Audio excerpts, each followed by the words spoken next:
আজকে আমরা এখানে যারাই এসেছি আমরা কেউ কোটিপতি না, আমরা সবাই রিক্সা চালিয়ে আমাদের জীবিকা নির্বাহ করি। আজকে পেটের দায়ে ফ্যামিলির ভরণ পোষণের কারণে আমরা অনেক শিক্ষিত ছাত্র সমাজ আজকে রিক্সা চালাই। লোক লজ্জার ভয়ে আমরা বলতে পারি না। আজকে আমরা এখানে এই যে আমার শ্রদ্ধেয় বড় ভাই সে তিতুমির কলেজের স্টুডেন্ট, সেও রিক্সা চালায় তার পরিবার পরিচালনা করার জন্য। আমি আমিরজান কলেজের একজন স্টুডেন্ট, আমিও রিক্সা চালাই আমার এই পরিবার পরিচালনা করার জন্য।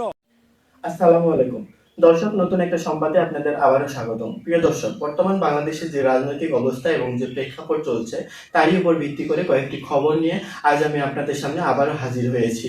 ভিডিও শুরুটা দেখেই হয়তো আপনারা বুঝতে পেরেছেন আজকের খবরটা কতটা গুরুত্বপূর্ণ হতে চলেছে। প্রিয় দর্শক, যারা ভিডিওটি অন করেছেন তারা ভিডিওটি না টেনে পুরো ভিডিওটি দেখতে থাকুন। আর যারা এখন আমার চ্যানেলটি সাবস্ক্রাইব করেননি তারা দয়া করে সাবস্ক্রাইব করুন নতুন নতুন খবর আপডেট পেতে। তো দর্শক, বেশি কথা আর বলবো না, চলুন দেখে আসা যাক কি আছে আজকে আমাদের তাজা খবরে। চলুন।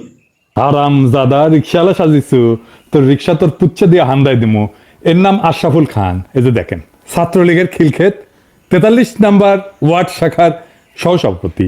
যার নাই কোনো গতি সে হয় সহসভাপতি। এইটা সাহেব দেখানোর কাজ কামগুলো দেখান না। ওই যে সহসভাপতি সেটাও দেখান না। ওর আওয়ামী লীগের কাজ কাম, ওই যে রিক্সাওয়ালা সাজিছে কত বড় মিথ্যা কথা কয়। সেনাবাহিনী ওরে ধরেন, আগে রিক্সালি ঘর খায় সিধা করে দেন, আর রিক্সাওয়ালা ভাইরা যার তার কথায় নামেন না রাস্তায়। সমস্যা আছে, আমরা তো আছি। কে যেন রিট করেছে ব্যাটারি চালিত রিক্সা বন্ধ করার জন্য। প্রধান বিচারপতি, এটা আপনারে কইতেছি, এইসব রিট পিট যেন গ্রহণ করা না হয়। এই সমস্ত দরিদ্র বিরোধী পদক্ষেপ শুরুতেই বন্ধ করে দেওয়া উচিত। ব্যাটারি চালিত রিক্সা থাকবে, কেউ এটা বন্ধ করতে পারবে না, কারো ক্ষমতা নাই, কেউ যেন বন্ধ করার চেষ্টা না করে। ব্যাটারি চালিত রিক্সা বন্ধ করলে আমি করলে ঢাকা শহরে তো আগুন জ্বালায় দিব, আদালতেও আগুন জ্বালিয়ে দেবো। আগে সাবধান করে দিলাম, যুক্তি তর্ক পরে শুনবো, আগে আগুন জ্বালাবো তারপরে যুক্তি চুক্তি। ফাজলামও বন্ধ করবেন। এটা যেহেতু আদালত দিয়ে করিচ্ছে সেজন্য আপনাকে কইলাম, আপনাকে রেসপেক্ট করি, আমাদের কথাটা রাখবেন। এটা আপনি না করিয়া যদি প্রফেসর ইউনুস করতো তাহলে প্রফেসর ইউনুস রে কইলাম নি, আপনাকে কইলাম এই সমস্ত ফাজলামি যেন না চলে। যাই হোক, আমার গতকালের এপিসোড নিয়ে আসি। আর নতুন একটা ঘটনা ঘটিছে, নির্বাচন কমিশনার নিয়োগ দিছে। ক্যাঙ্কা হইলেও সে নির্বাচন কমিশন আমাদের আশা আকাঙ্ক্ষা কি পূরণ করবে পারবি আমার ক্ষুদ্র ভ্রাতা আর ভগিনীদের, সেটা প্রশ্ন। আসেন সেটা নিয়ে আলাপ করি। আমার আগের এপিসোডে খলিল ভাই নিয়োগ নিয়ে কইছিলাম, তো আমার দর্শকেরা অভূতপূর্বভাবে খলিল ভাইকে অভিনন্দিত করেছে। অনেকেই বলছেন যে আপনার তিনি গুরুজন, আমাদেরও গুরুজন।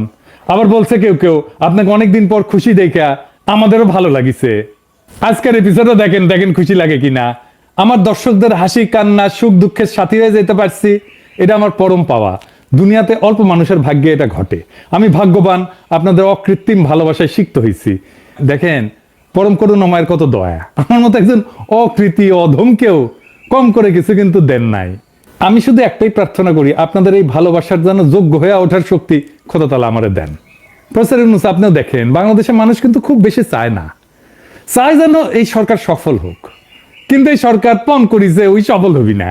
আমরা তো চাই সারা দেশ উল্লাস করতে, এক একটা উপদেষ্টা নিয়োগ হলে সারা দেশ উল্লাসে ফাইটা পড়বে, আনন্দিত হবে, ভরসা করবে, আশা করবে, দোয়া করবে। কিন্তু তারা পণ করেছে আমাদের উল্লাস করতে দেবে না।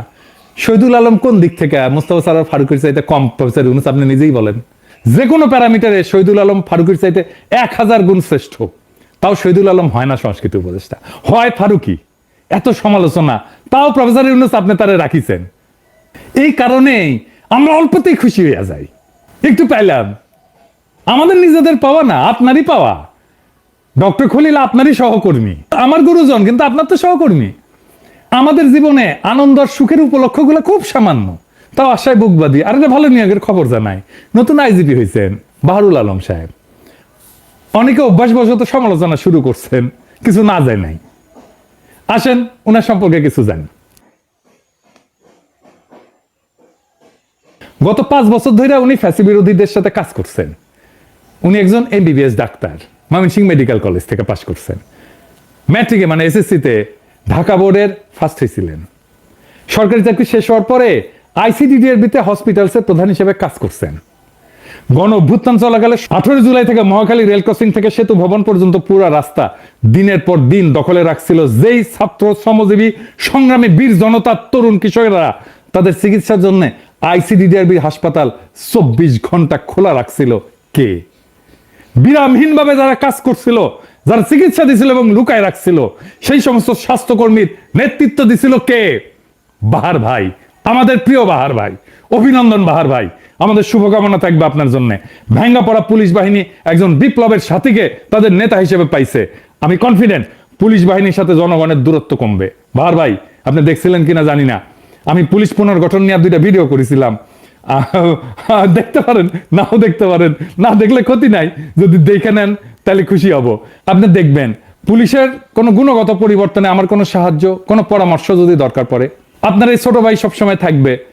আমাদের ভবিষ্যৎ প্রজন্ম যেন আপনার বাহিনী নিয়ে গর্ব করতে পারে। আমার একটা স্বপ্ন আছে বাহার ভাই, পুলিশ নিয়ে। আমেরিকায় নাকি শুনছি যে কোনো মিলিটারি সদস্যকে যদি পাবলিক প্লেসে কেউ পায় জনগণ, তাহলে তাদের খাবার কিনে দেয়, কফি কিনে দেয়, কিছু খাওয়াইতে চায়, সেটা কফি হোক বা অন্য খাবার হোক। তারা এতই পছন্দ করে, এতই ভালোবাসে। বাংলাদেশের পুলিশ এমন হবে, মানুষ ভালোবেসে তাকে চা খাওয়াইতে চাইবে, নাস্তা কিনে দিতে চাইবে। এইটা আপনার হাত দিয়ে গড়ে উঠুক বাহার ভাই। আমাদের সকলের দোয়া থাকবে। শুধু দোয়া না, যেরকম কাজ চান, যেরকম সাহায্য চান, আমি প্রস্তুত থাকবো। আমি খলিল ভাই নিয়োগ নিয়ে উচ্ছ্বাস প্রকাশ করেছিলাম। আপনারা দেখেন উনি জয়েন করে প্রথম দিন কোন কাজটা করলেন? আহত বাচ্চাদের দেখতে গেলেন। কি গভীর মমতায় বাচ্চাদের পাশে গিয়ে বসছেন, দেখছেন? আমি শিওর উনি বাচ্চাদের চিকিৎসার একটা দীর্ঘমেয়াদী সমাধানের জন্য কাজ করবেন। আপনারা দেখবেন উনি সরকারের কাজকে এক অনন্য উচ্চতায় নিয়ে যাবেন। আজ যখন এই এপিসোড বানাচ্ছি তখনই দেখলাম নির্বাচন কমিশন ঘোষিত হয়েছে। এইবার আসেন, কেমন হইল এই নির্বাচন কমিশন? আপনারা দেখেছেন অবসরপ্রাপ্ত সচিব AMM নাসির উদ্দিনকে প্রধান নির্বাচন কমিশনার নিয়োগ দিচ্ছেন। আর কমিশনার হিসেবে যারা নিয়োগ পাইছেন, একজন হইতেছেন সাবেক অতিরিক্ত সচিব আনোয়ারুল ইসলাম সরকার, অবসরপ্রাপ্ত জেলা এবং দায়রা জজ আব্দুর রহমান এল মাসুদ, সাবেক যুগ্ম সচিব তাহমিদ আহমেদ এবং ব্রিগেডিয়ার জেনারেল অবসরপ্রাপ্ত আবুল ফজল মোহাম্মদ সানাউল্লাহ। আমি এই পুরা কমিশনের 2 জনকে চিনি, একজনকে ব্যক্তিগতভাবে চিনি, একজনকে ব্যক্তিগতভাবে চিনি না, কিন্তু চিনি ওনার কাজকর্ম, ওনার সম্পর্কে আমি জানি আর কি অনেকদিন থেকে। আর এই কমিশন যারা নির্বাচিত করছেন তাদের অনেককেই আমি শুধু ব্যক্তিগতভাবে চিনি না, আমি ওনার মধ্যে আমার গুরুজনরাও আছেন, আমি ওনাদের আর নাম না বলি আর কি। যাই হোক, আমি এই প্রধান নির্বাচন কমিশনার নিয়ে বলি, তাইলে বুঝবেন যে কেমন হয়েছে নির্বাচন কমিশন। MM নাসির উদ্দিন সাহেব 2009 সালে জানুয়ারি মাসে স্বাস্থ্য সচিব পদ থেকে অবসরে গেলেন। তিনি 1979 সালে BCS ট্যাক্সেশন সার্ভিসের কর্মকর্তা হিসেবে চাকরি জীবন শুরু করছিলেন। তার আগে শিক্ষকতা করেছেন চট্টগ্রাম বিশ্ববিদ্যালয়ের অর্থনীতি বিভাগে। কক্সবাজার জেলার কুতুবদিয়া দ্বীপের এই আদি বাসিন্দা চট্টগ্রাম বিশ্ববিদ্যালয়ে শিক্ষকতা করার সময় সেইখানে প্রফেসর ইউনূসের সহকর্মী ছিলেন। শিক্ষকতার পেশাচারীরা প্রশাসনে যোগ দেওয়া অর্থনীতি শাস্ত্রে প্রথম শ্রেণীতে উত্তীর্ণ এই মেধাবী প্রশাসক বাংলাদেশের তথ্য সচিব, জ্বালানি সচিবের গুরু দায়িত্ব পালন করছেন। সৎ, দক্ষ, যোগ্য এবং সদালাপী এই ব্যক্তি প্রধান নির্বাচন কমিশনারের যে দায়িত্বভার গ্রহণ করছেন, সেই দায়িত্বভার আপনারা বুঝতেই পারতেছেন উনি সফলভাবে পালন করবেন, আমরা এই আশা করতেই পারি। কিন্তু এর বাইরেও আরো কিছু বলার আছে। প্রথম কথা, এই যে কমিটি এই নির্বাচন কমিশনার নির্বাচন করছে, সেই কমিটিটা সলিড একটা কমিটি ছিল। কিন্তু আমার অনেক শ্রদ্ধাভাজন ব্যক্তিরা ছিলেন, আমি বলছি আগে যে আমার গুরুজন ছিলেন, আমি নাম করতেছি না। ওনারা যাকে প্রধান নির্বাচন কমিশনার নির্বাচিত করছেন ওনার সম্পর্কেই কথা বলি। তার আগে একটা কথা বইলা নিই আর কি। আপনি এমন কাউকে কখনোই বন্ধু বানাবেন না নিশ্চয়ই, বা পারিবারিক বন্ধুত্ব করবেন না যার সাথে আপনার চিন্তা, বিশ্বাস, ভ্যালুজ মিলে না, তাই না? করবেন না, তাই না? এটা মাথায় রাখেন এই আলোচনাটা শোনার সময়। নাসির ভাইয়ের প্রসঙ্গ পরে আসি। আমি ওনার ছোট ভাইকে নিয়ে আলাপ শুরু করি। ওনার ছোট ভাই আমার খুবই ঘনিষ্ঠ বন্ধু, সিনিয়র ফ্রেন্ড, আমার ঘনিষ্ঠ বন্ধু। আমার ডাক্তারদের যে বন্ধু বান্ধবদের সার্কেল তার বেশিরভাগই আমার সিনিয়র আর কি। কক্সবাজারের সকলেই এই পরিবারকে চেনেন। কুতুবি ভাই, উনি ডেন্টিস্ট, অত্যন্ত উচ্ছল বন্ধুবৎসল মানুষ। আমার যে ডাক্তার বন্ধুদের গ্রেটার সার্কেল, আমি জানি না আপনারা চেনেন কিনা, ওই সার্কেলের মধ্যমণি কুতুবি ভাই। আমার ডাক্তার বন্ধুদের গ্রেটার সার্কেল কোনটা সেটা বললে বুঝবেন যে বাংলাদেশের ডাক্তারি পেশার যে মাল আর কি যারা, তারা আর কি, বুঝছেন? তো কে আমি কয়েকজনের নাম বলি, সবার নাম করতেছি না। ধরেন ইউনাইটেডের ডাক্তার মমিনুজ্জামান, তারপরে প্রয়াত professor Ridwanur Rahman, professor FM Siddiqui, Syed Atiqul Haque, চট্টগ্রামের professor Yunan bin Yunus, professor MA Foyez DG health ছিলেন। তারপরে এর মধ্যে আমার ইভেন শিক্ষকেরাও ছিলেন যারা মেডিকেল কলেজে শিক্ষকতা করছে, যেমন ধরেন জলিল স্যার, প্রফেসর জলিল।